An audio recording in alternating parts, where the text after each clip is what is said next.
न पाकिस्तान को यह अंदाजा था रातों रात किस तरह से पाकिस्तान पर आतंकी ठिकानों पर यह एयर स्ट्राइक की गई है। अभी तक जो डिटेल आई है 100 से ज्यादा आतंकियों की मौत हुई है। यह बड़ी खबर इस वक्त आई है। दीपक दुबे हमारे साथ बने हुए। दीपक, अभी आप कहां हैं और क्या डिटेल आपके पास है? क्योंकि पूरा देश आक्रोशित था, इंतजार कर रहा था कि भारतीय सेना कब बदला लेगी। विश्वास तो था कि भारतीय सेना लेगी, करारा जवाब देगी, बदला लेगी, लेकिन इस तरह से लेगी ये सोचा था?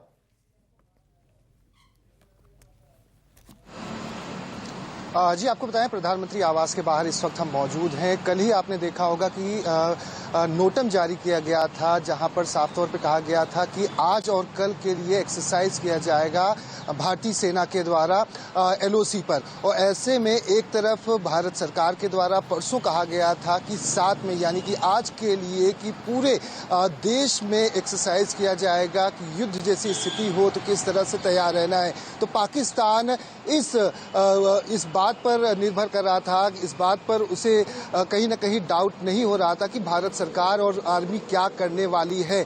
वहीं जिस तरह से आज हमला किया गया है तो प्रधानमंत्री अपनी नजर पैनी बनाए हुए थे। तमाम जो तीनों सेनाओं के अध्यक्ष हैं उनके साथ मुलाकात हो या फिर अजीत डोभाल के साथ उनकी मुलाकात हो, लगातार बातचीत का दौर जारी था। प्रधानमंत्री ने ही ये ऑपरेशन सिंदूर का नाम दिया हुआ था, क्योंकि जिस तरह से पहलगाम में हमला हुआ था उसको लेकर कहीं ना कहीं प्रधानमंत्री यहाँ थे, पूरा देश यहाँ था। और जिनका सिंदूर यानी कि जिनके पतियों की मौत हुई थी और उसी को ध्यान में रखते हुए ऑपरेशन सिंदूर नाम दिया गया प्रधानमंत्री के द्वारा, और इसका करारा जवाब पाकिस्तान को मिल गया। हालांकि पाकिस्तान लगातार यह कहता आ रहा है, आज भी जो ISPR जो पाकिस्तान सेना की तरफ से कहा जा रहा है कि महज 8 लोगों की मौत हुई है और 35 लोग घायल हुए हैं। लेकिन ये आंकड़े बता रहे हैं कि जैशे मोहम्मद हो, लश्कर तोयबा हो या फिर हिजबुल मुजाहिदीन हो, उनके ठिकानों पर ये पूरी हमला किया गया है। जिसमें अगर लश्कर की बात की जाए तो 3 ठिकानों पर, हिजबुल मुजाहिदीन की अगर बात की जाए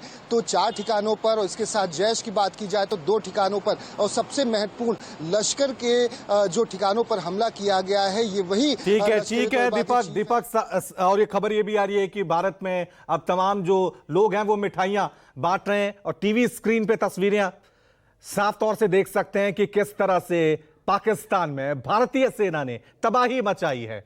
एक छोटा सा ब्रेक हम ले रहे हैं, लेकिन उससे पहले ये तस्वीरें देख लीजिए। ये तस्वीरें आप देख लीजिए। इन तस्वीरों के जरिए आप समझ सकते हैं कि किस तरह से आतंकी ठिकानों को मिट्टी के ढेर में भारतीय सेना ने तब्दील कर दिया। प्रशांत देव हमारे साथ बने हुए। प्रशांत, मैं आपकी तरफ रुख कर रहा हूं क्योंकि अब बड़ा सवाल यही कि आगे क्या, क्योंकि हम देख रहे हैं आज प्रेस कॉन्फ्रेंस होगी, डिटेल दी जाएगी कि ऑपरेशन सिंदूर को किस तरह से हमने अंजाम दिया है। लेकिन एक साफ मैसेज भारत सरकार की तरफ से, भारतीय सेना की तरफ से आतंकियों को और पाकिस्तान को कि छेड़ोगे तो छोड़ेंगे नहीं।